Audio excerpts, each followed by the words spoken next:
Welcome to the Peep Show podcast. Your glance at sex and social justice. With Jesse and PJ Sage. Hello, PJ and I went away for a week and we plotted out our lives and this podcast. Despite what we said last week, we have decided to make this a weekly show that we will release every Monday. Today's the first one in this series. We're super excited about the plans that we have in store for the podcast and for our new format. We are also busy renovating an empty room in our house that we are going to set up as a recording studio. This has meant a lot of time at Home Depot, but we should have a cool studio by the end of the month. We will keep you posted. For our show today, we'll feature an interview with Shakti. She will talk to us about the culture around safer sex practices and how these differ in queer spaces. But first, we bring you the news.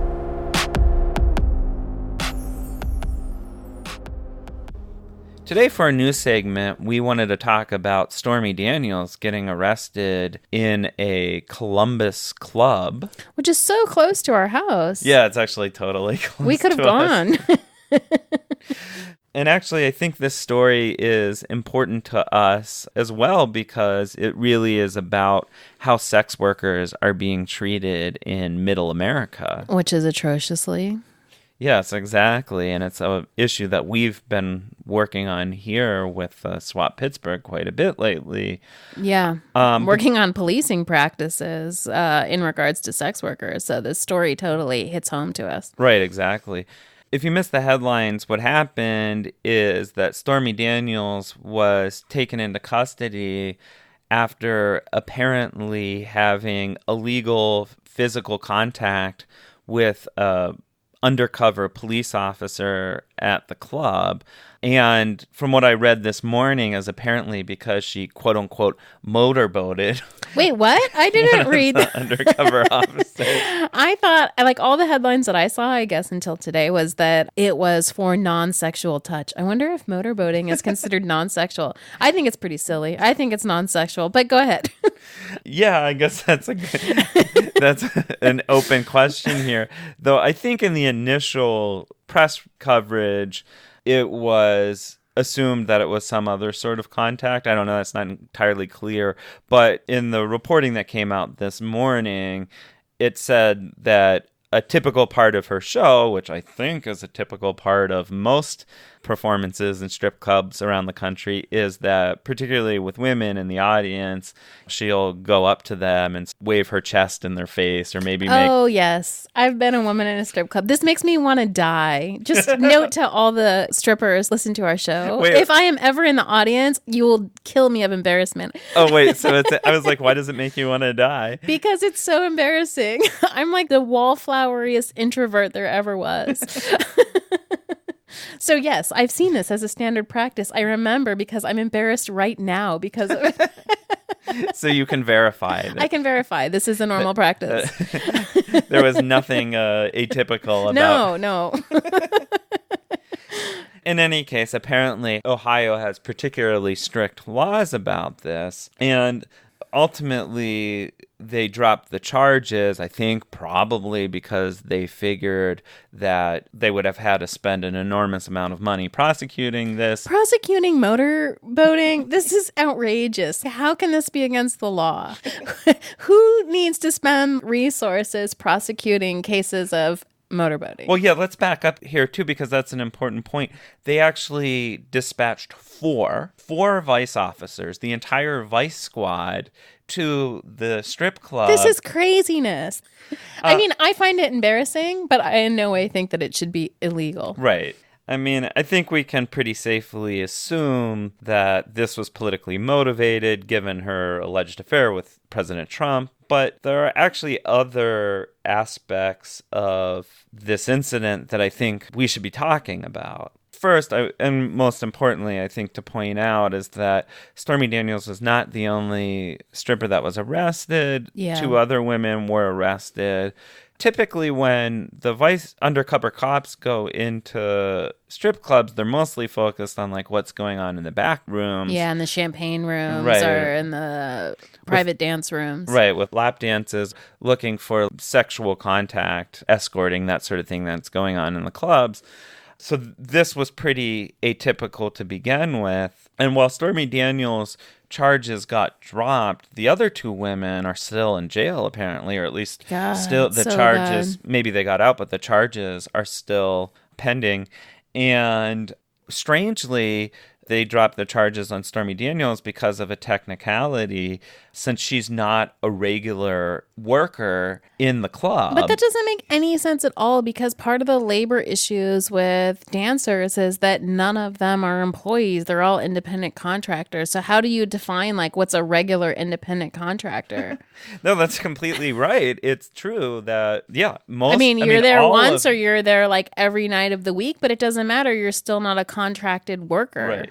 More than that, you have to pay to even work there, right? Like you pay for the privilege of working at a club. So everybody is clearly a contractor. So the law as it's constructed is bizarre to begin with and really doesn't seem to take into account the lived reality. Michael Avanetti needs to go and make that case for those other two ladies who are in jail. Yeah. Well, actually, interestingly enough, I read that Stormy Daniels yesterday and tonight, the proceeds from her shows I saw that going to cover, I guess, bail and legal fees. Right. Which is, really great. But I think, as you said, this does highlight a lot of bigger issues for dancers in these clubs. And, while Stormy Daniels will get this kind of media attention, dancers are arrested all the time for, again, what are pretty standard practices, are questionably sexual, mostly just funny, right? Yeah. Like, whether or not you agree that it's humorous, the intent, I think, is more to get a laugh than to achieve arousal. It was actually interesting. As a side note, I was working on an article that I wrote for The Establishment about motherhood and sexuality. And one of the women that I interviewed for the piece is a dancer, or was a dancer when her son was younger. And she told me that one of her biggest fears in her job was getting a ticket or being arrested by the police that would stop her from being able to volunteer at her son's school. And the editor actually asked me, what are these tickets for? Like, what would she get ticketed for? And I asked, and she started outlining all of the sorts of things that this case highlights. Yeah. What she actually said is they would use the women as examples to try to get at the boss, who was much harder to get at. So vice squads would go in and ticket and arrest all sorts of dancers for really, really minor things just to make examples out of them. Or to like harass the owner. Boss. Yeah, but who, by the way, they are not employees of that establishment. they actually pay to work there. So. Right. So it's really interesting because for somebody outside who is like, what on earth are these tickets for? It seems outrageous because they're for people just doing their job. Right. So that definitely raises some major issues in terms of the way that sex workers are treated in clubs. Actually, in the New York Times piece this morning about the charges being dismissed, Marianne Franks, who's a well-known lawyer who has done a lot of work actually on revenge porn, said something that I thought was important. I wanted to read real quick. She says, "It strikes me as one of those moments when you see legislators are hostile to strip club workers in every sense. The tendency to not protect workers who work in the sex industry, that is basically across our nation. People want to consume porn, but at the same time, we don't want to protect women who work in the industry." Yeah, that seems so true to me. So, right, there's this huge double standard that I think this is highlighting, that, these clubs exist. There's a huge demand for it. Yeah. On the one hand, there's this tendency to stigmatize and to... And harass and arrest. Yeah, exactly. And shut bank accounts for, and on and on and on and on and on. Yeah, and those practices really seem to be intensifying in recent years. Yeah. While on the other hand, there continues to be huge demand. And then the final point, back to your point, where sex workers are being used by police for these bigger political agendas. In the case of some strip clubs, they might harass sex workers in order to punish the owners. In this case, they're harassing sex workers in order to protect and promote the president. Right. You know, in either case, these kind of politically motivated attacks on sex workers, I think, are really dehumanizing and deeply problematic. And sadly, I think we can expect to see these sorts of attacks continue in the future. Yeah, which is why I think all of us are working so hard to fight the stigmatization and discrimination against sex workers. Absolutely. All right. On that sad note, we will move on to our interview with Andre Shakti.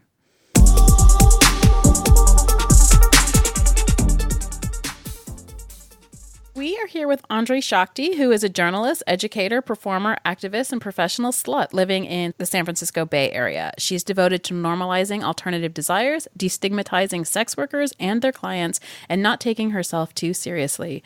Andre wrestles mediocre white men into submission and writes about sex work, queerness, and non-monogamy. We saw that a little bit ago you wrote an article on safe sex and how it's harder to negotiate safe sex with men than it is with women or with people in the queer community. So I was wondering if you could tell us a little bit about what prompted you to write that. Totally. I personally identify as queer, which can have a lot of different connotations depending on the person who is IDing as that. But for me, it's equal parts a political identity as well as the most authentic, I feel like, word in terms of language that describes who and how I love and fuck. And for me, that just basically just means that I identify very strongly, like socially, culturally, politically with the queer community. But when it comes to like desirability politics around gender and sexual orientation, that I'm pretty much open to any identity, any orientation, and any like autonomy. Anatomy. And also, yes, I prioritize autonomous individuals. But yeah, I care much, it's kind of an overused line, but I care entirely about what's in between somebody's ears and have no preferences regarding what's between somebody's legs. Yeah. So that means I sleep with trans women, I sleep with trans men, I sleep with cis women, I sleep with cis men. And that's a little unusual for someone who is female identified, who is as politically active in the queer community as I am, to still maintain a number of cisgender male partners. Yeah. And I've just noticed throughout the years of having such a diverse array of lovers and relationships, I've been made very keenly aware and very sensitive to how safer sex practices are negotiated depending on who I'm speaking to and kind of the cultural influences that we're all socialized with that contribute to those conversations looking oftentimes very different depending on who I'm negotiating with.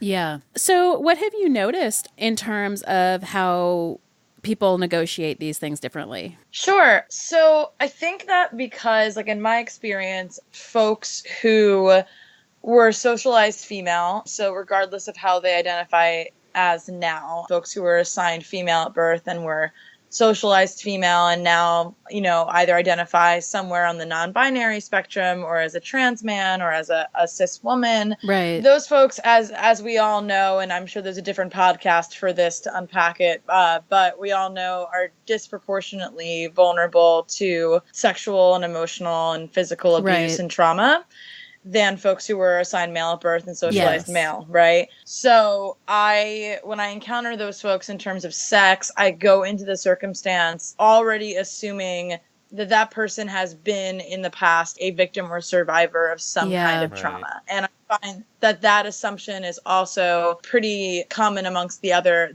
parties. For lack of a better word, people who are socialized female tend to handle each other with kid gloves initially. So like I like saying about queer relationship versus heterosexual relationships, I don't feel like there's any superiority in either. In terms of, these are better relationships because they're queer. These are better relationships because they're straight.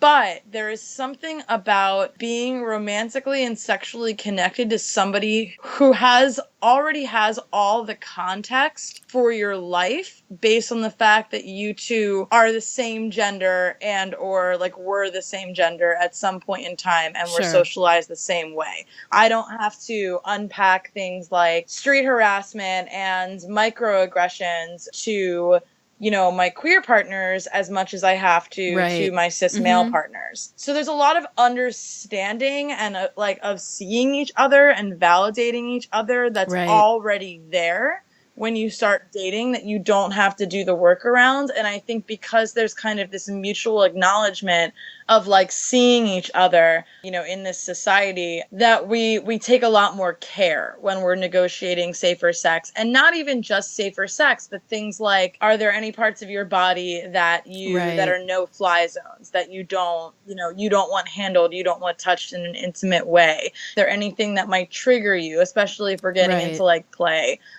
Is there anything that might trigger you because of a past experience? And that kind of sensitivity is not, unfortunately, because it isn't most cis males' experience, is not what I experience when I'm negotiating with them. Which is not to say that all men are terrible or all men are trash or any of that crap, but it just is what it is. So yeah, when I'm negotiating safer sex with queer folks, even trans women who maybe were socialized male but now walk the world as a feminine person and experience all of the challenges inherent in that, there's no expectation going into it from my experience. There's no I'm going to ask this person what they prefer, but I'm secretly hoping they say blank, so I never feel like there's any pressure, or I'm being kind of steered in the direction of, for example, fluid bonding with that person and not using protection.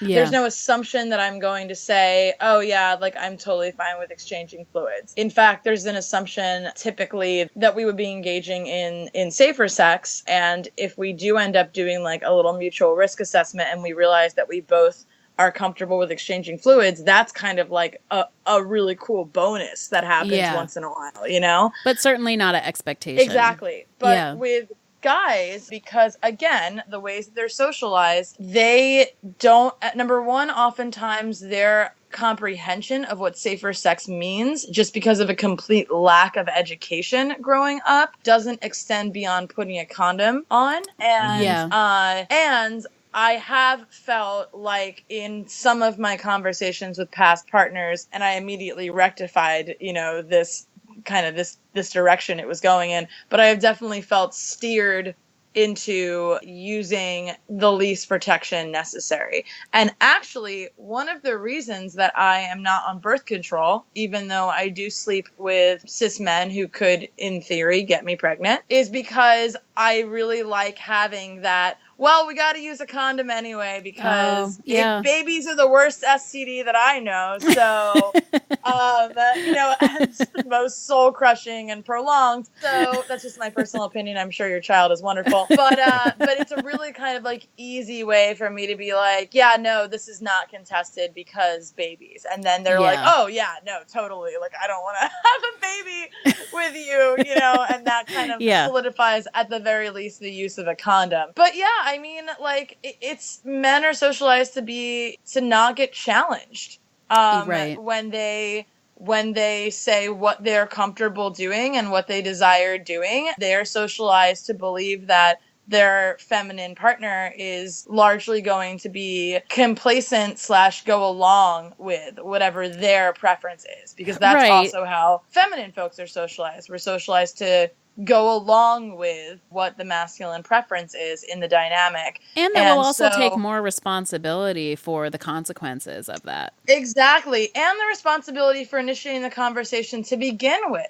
Yeah. I have had to initiate 9 times out of 10. I just did it yesterday. I'm hooking up with this really hot guy tomorrow night at this party. And I was the one, even though we've been flirting back and forth for days, I was the one who finally was okay, what's your status? When was the last time that you got tested? What were the results? Have you ever tested positive for anything? Yeah. And I don't know that he would have brought that up. Whereas as soon as I start negotiating sex with someone socialized female, in the queer community, that's one of the first things that oftentimes is presented to me. It's hey, here was my test results from last month, and here's what they said, and what about you? And what kind of sex do you have? And it is much more normalized as a casual conversation than it is for guys.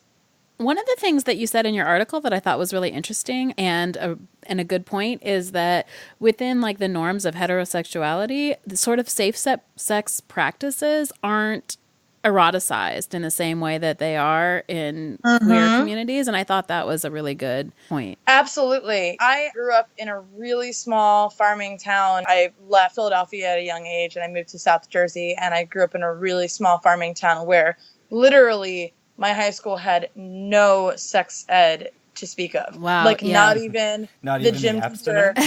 Nope. Not even abstinent. Only sex not doesn't even exist. It just doesn't exist. Yeah. No, it wasn't even acknowledged. There was literally no programming around it. And I literally had to find my own way as a very like naturally sexually precocious adolescent. Yeah. And fortunately, that turned out well for me in a way that, it didn't always turn out well for like other folks who passed through my school's doors. But even when kids are taught about safe sex, they are taught to use safer sex through scare tactics. Right. Typically. Yeah. They're shown graphic images of STDs, yeah. and they're told that if you don't use these things, that like this will happen to you. And kids learn differently. And for some kids, number one, I don't think scare tactics should be a part of any sexual health curriculum, right? Right. But number two, some kids respond to that scare tactic. A lot of kids don't. Right? Yeah. You're talking to adolescents who, like, literally the scarier you tell them something is, or the more taboo, the more they're going to want to do it. It's like you're daring them. I know, right?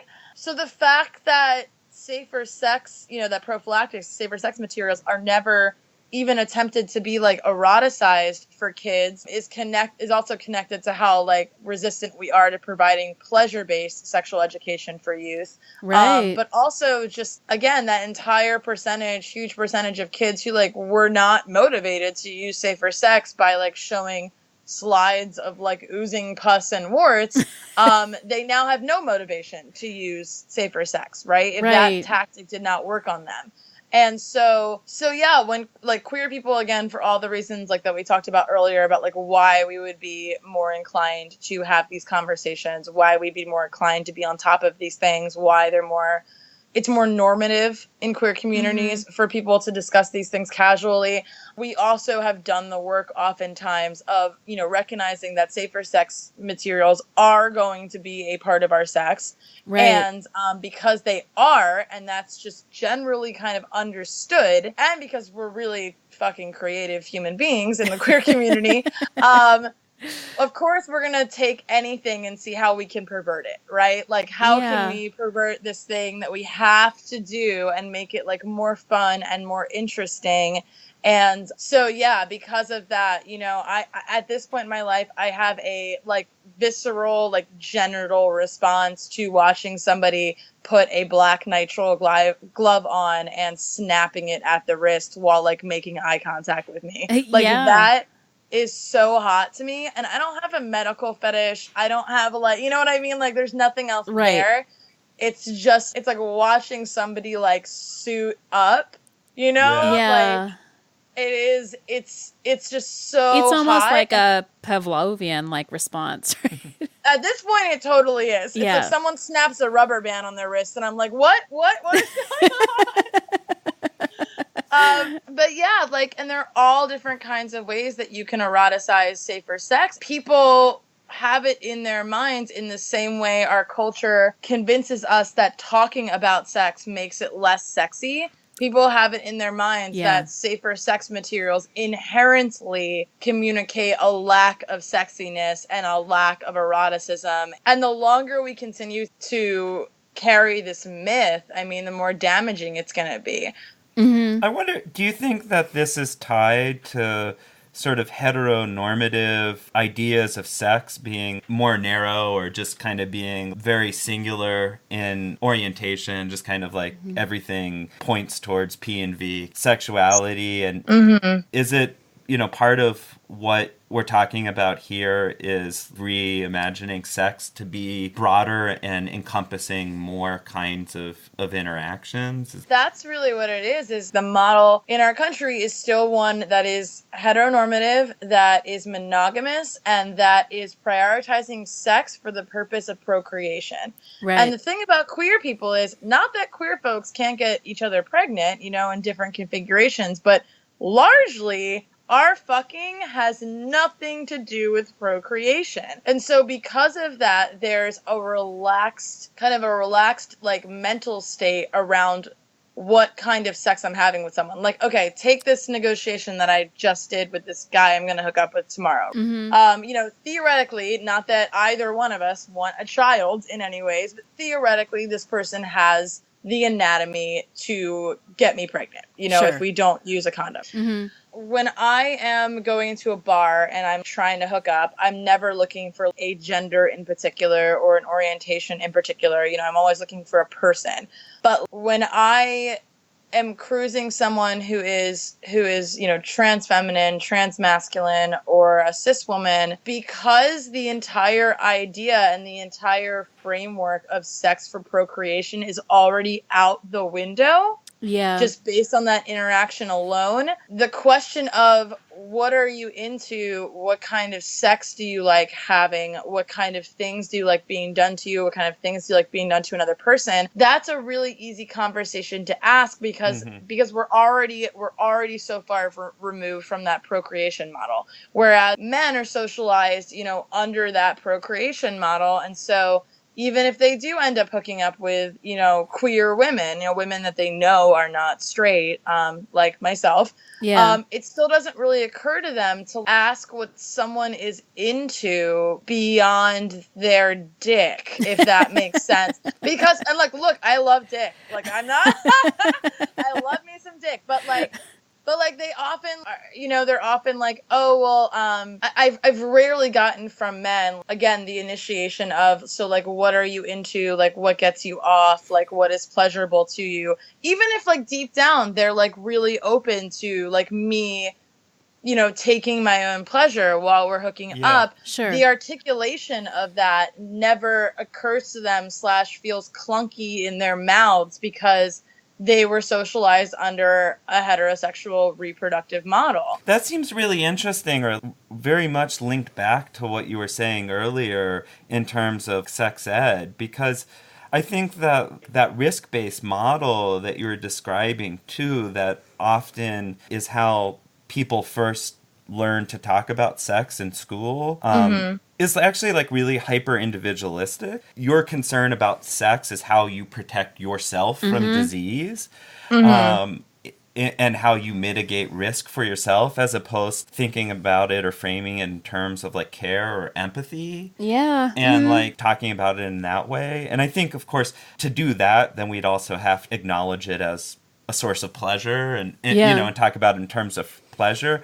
But I think it's really interesting because what you were saying, that sort of block on talking about sex as pleasure, I think is also a block on thinking about sex in terms of care and empathy, which I guess, it seems like for a lot of people then it makes it really hard to talk about, and particularly cis men, as you suggest, to talk about how to have sex and what another person want and what is pleasurable to them, and how you can best care for them in the context of your sex. Totally. Yeah, we don't want to acknowledge the fact that sex is mostly, even if in monogamous marriages, right, is mostly about pleasure. It's not like in every monogamous heterosexual marriage, they're thinking every time we fuck, we're going to make a baby. Right. Right?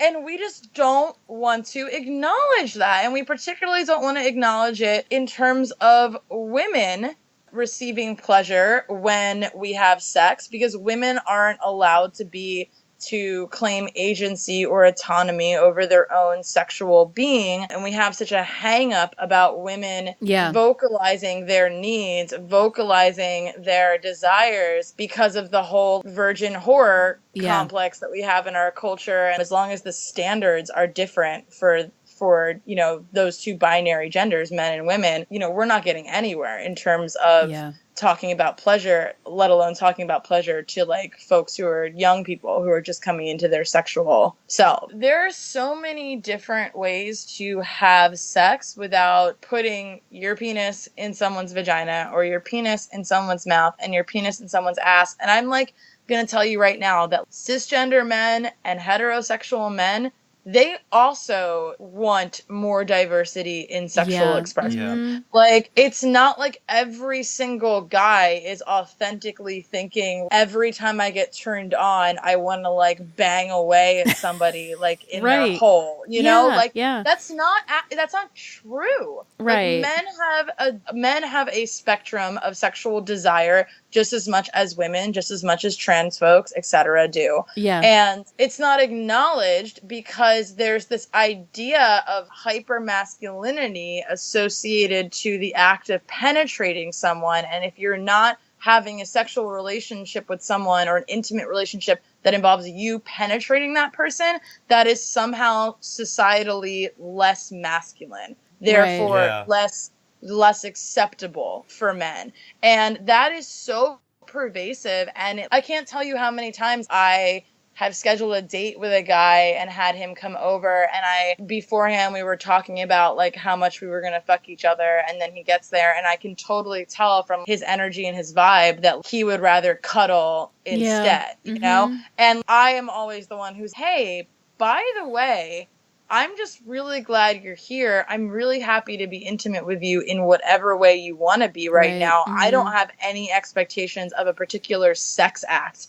happening. Like, how are you feeling tonight? And lots of times they're like, oh my God, I'm so glad you said that because I had a really bad day at work or things been on my mind. Is it okay that we don't like fuck tonight? And I'm like, if I need to get off, I'll just jerk off next to you. Like, or we can jerk off together, or like, we can like, you can give me a massage or something. Or like, there's so many different ways to be intimate with someone. And I feel like there is this unique pressure on masculine folks to even be masculine in their sex, right? Whatever the fuck that means. Like, No, I totally think that's the case. I mean, speaking as somebody who is, you know, socialized as a cis man, I you know, resonate with the kinds of pressures that you're describing. And I think for men, heterosexual scripts are very much tied to men's sense of their own masculinity, and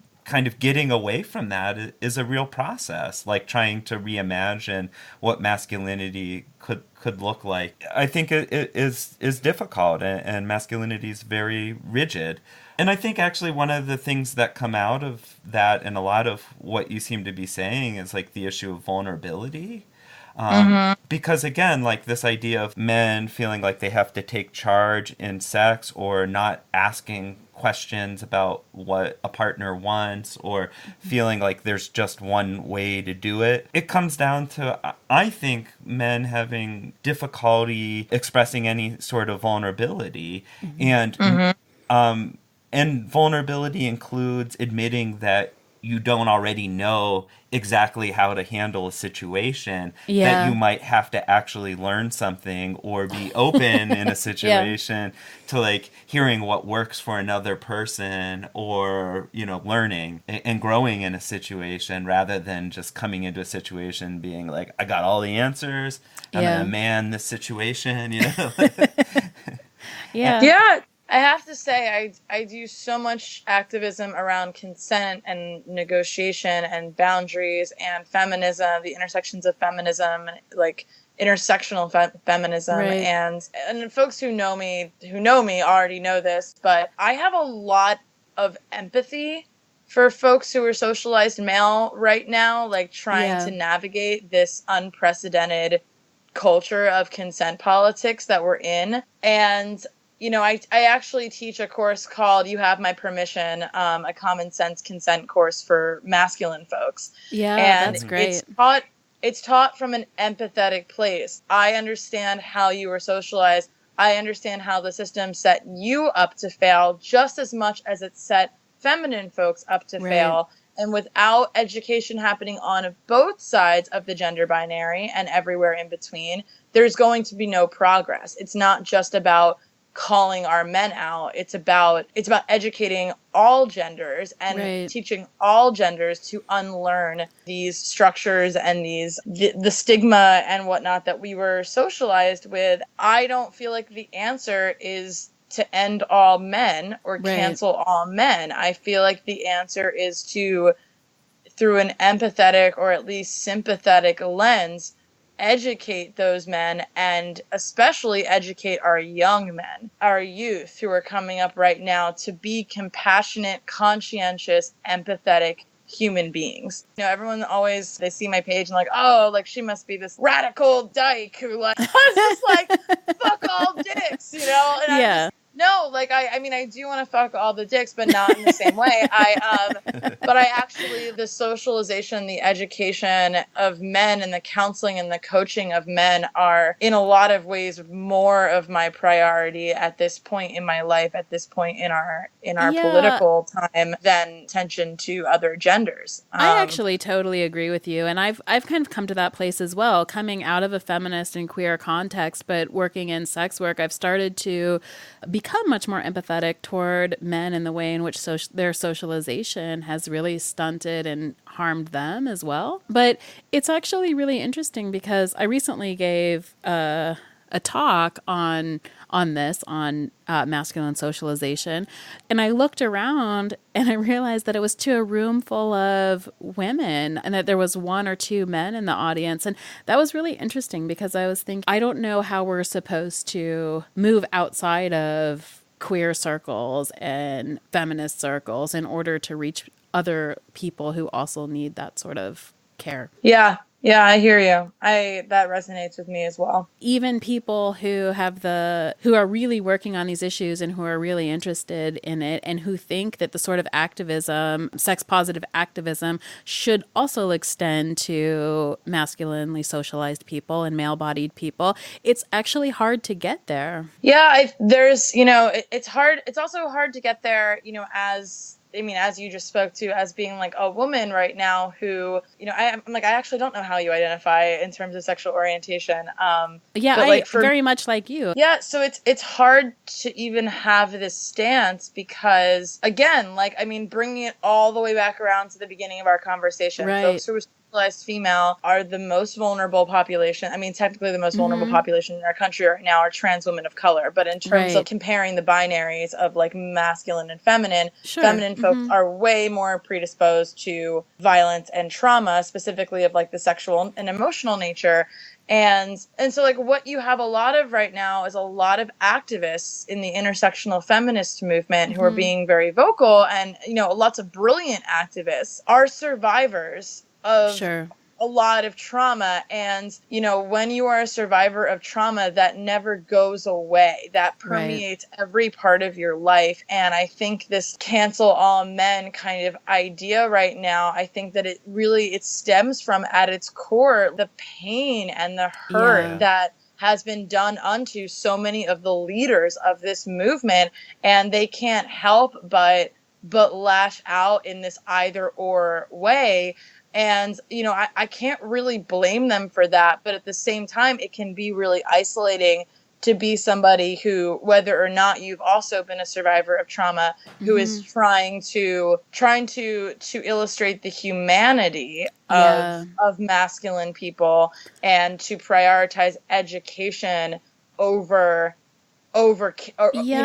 kicking somebody out of the club. Right. I deeply resonate with that because I feel like I've almost felt like a need to defend my own interest in this sort of discussions about male socialization from a lot of queer folks who are like, I understand that men may also be in pain, cis men may also be in pain, but women are abused all the time and trans people are killed. And what do I care about this pain? And I understand where that comes from. But I think it's also important. Yeah. And for the record, like, I'm also not speaking to individuals in the extremes. Like when we're talking about public figures, like Harvey Weinstein and men who have just been just lifelong chronic predators of women, like they can go fucking fuck themselves. You know what I mean? Like, yeah, I do. There's a difference between being a predator and being a person who has done a consent violation unto another. Oh, absolutely. Who like doesn't really understand, has maybe never done anything to someone, but doesn't really understand consent politics.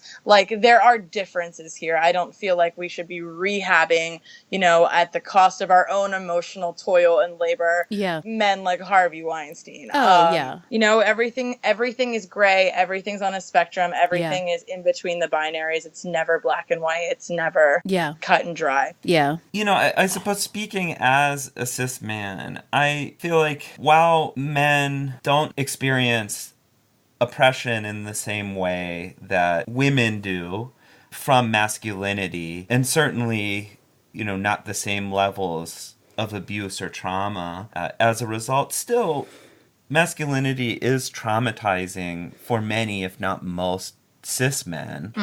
And I think that that's important to recognize insofar as I think we all have a vested interest in addressing the more toxic aspects of masculinity in our society. Absolutely. And I think that one of the things that we need to teach men and socialize men is to listen to women. As basic as that sounds, is to listen to women and to take them, their thoughts, their opinions, their work as legitimately as they do the masculine folks that they see as their peers. Right. And so, unfortunately, what does happen, you know, and again, I'm all for this, but like, unfortunately, what we do see a lot of is like, even when men want to get like legitimately want to get involved in these discussions, a lot of times we still see them in a room full of women where the purpose is for them to unpack toxic masculinity and learn how they can do better. We still see them dominating conversation in that room. We still see them talking over women. We still see them being resistant to believing what women are saying are true, you know, is true. And that does illustrate your point. That shows how pervasive some of the trauma of being raised masculine is, particularly around entitlement. But then like it's pushing in terms of the women doing that work, or the, you know, the non-cis men doing that work. It's then a matter of, can we push past that? Like, can we not be turned off or shut down to that process? I'm never advocating for any non-cis male folks to do that shit for free. Like, like men should be, and in my case, in terms of all the consent education that I do and all of the consent coaching that I do with men, are paying me like my value and my worth to learn this, right? Yeah, so they should be. Be like, oh, let's just like orchestrate a bunch of free discussion forums. Like, no.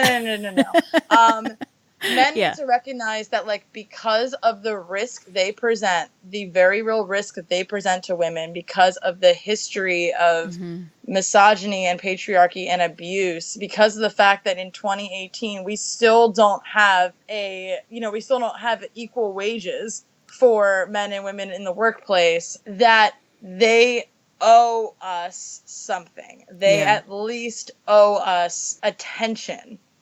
They owe us the act of listening to us, of taking us seriously. Yeah, I absolutely agree. I need the men that I work with to at least have that basic understanding before we even engage in a professional way. And you know what? A lot of them do. It's not actually as hard as it sounds. Like, a lot of them do. And, you know, I always put like a little clause in that, like, I have the right as a professional to like terminate any coaching or consultation relationship that I have with someone. And I'll tell you, the only time I've ever had to do that has been with a man. And it was because, honestly, at that point, my regular rate was not even enough for what I was doing. What are you working on right now? Oh, too many things. So I have a bi-weekly non-monogamy advice column called I Am Polyamorous and So Can You. And I've built that out into a quarterly live event where I bring other polyamory professionals from the local community on a stage with me, and we answer both questions that have been submitted to me in the past that I haven't had the time to respond to, as well as audience questions about open relationships and non-monogamy live. Then I'm also in the process of actually, I've been taking a lot of podcasting courses lately because I also want to turn it into a podcast. So, neat. Cool. Where can people find you? Yeah, so my website is iampoly.net, and you can see all of, calendar of events for anything that's upcoming in my professional life. There's a writing portfolio where you can go through all of the articles I've ever written and see, a breadth of what I teach and what I offer as a coach and as a consultant. You can also skim through all the archives of all of the past non-monogamy advice columns that I have on there, and you can submit your own questions through the website too. And then I'm on Twitter as Andre Shakti. That's ANDRESHAKTI. And I'm also on Facebook as Andre Shakti. And I am too busy to have an Instagram or a Tumblr. So that's where you Sounds can like find you me. have a lot of ways to find you, though. So. It was really great to talk to you. Yeah, it was really It great. was really great to talk to you both as well. Thank you so much again for having me on here. It was our pleasure, and I hope we can have you back soon, because I want to talk to you about wrestling at some point. Yes, you would. I was wondering, when we were halfway through this conversation, I was like, we are never getting to wrestling. Well, it was Which too is rich. such a shame because he rich. was like, oh my gosh, I need to talk to her about wrestling.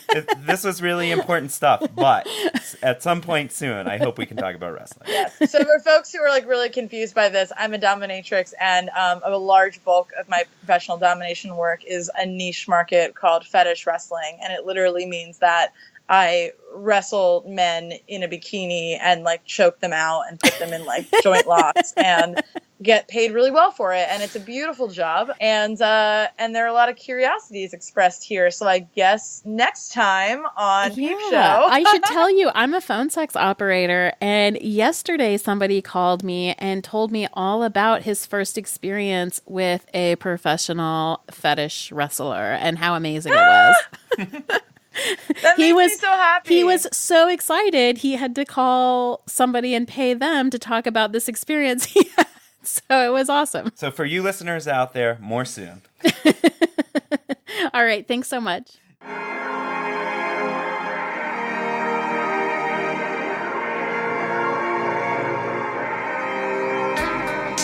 Thank you for joining us for yet another episode of the Peep Show podcast. I'm PJ Sage, and you can find me on Twitter at PeachSage. And I'm Jessie Sage, and you can find me on Twitter at sapiotextual or at jessiesage.com. We would like to remind you that we have a Patreon account and would appreciate your support. Please visit patreon.com/peepshowpodcast. Our music is courtesy of Joe Kennedy. The show was produced by Jessie and PJ Sage. Signing off. Have a great week.